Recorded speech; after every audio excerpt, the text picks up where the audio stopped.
May 體系嘅組員 Candy。當組長建議我參加嘅時候呢，我覺得我冇呢個需要嘅，因為喺我嘅認知當中，我個媽媽冇講過話唔想要我，所以我覺得唔好浪費呢個 quota 啦，留翻俾有需要嘅人吧。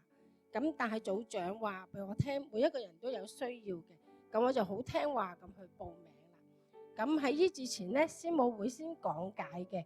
咁我印象最深刻嘅師母就係話，我哋有機會喺途中被卡住嘅。咁當下我就有個疑問，咁如果卡住咗點算啊？咁但係師母當時冇時間俾我哋去發問嘅。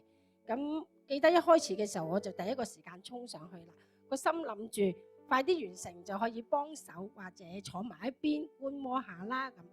感恩喺出產道醫治嘅過程當中，聖靈光照我諗起呢，我有一個比我大4個月同父異母嘅哥哥。當下我就感受到我喺母腹當中媽媽嗰種心酸同埋艱難，以至我喺出產道中途嘅時候，我聽到有把聲音同我講：冇出去啦，翻轉頭啦，你唔係父母嘅期待。咁我感覺到自己就真係卡住喺中間，唔上唔落。咁我個腦海當中不斷咁重複嘅感覺就係我嘅出生會帶來媽媽好多嘅痛苦同埋悲傷。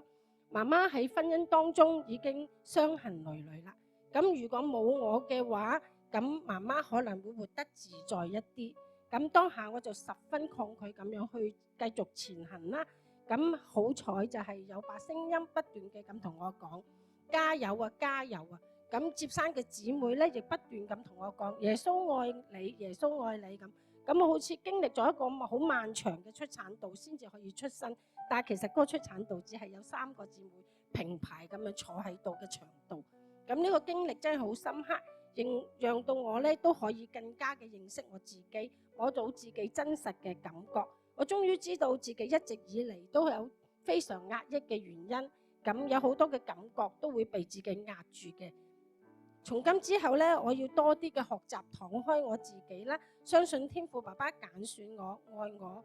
多謝接生同埋咧，即係為我禱告嘅姊妹啦，亦多謝組長嘅鼓勵，更要多謝我哋嘅牧師師母係當時為我嘅禱告，願一切榮耀頌讚都歸俾我哋天上嘅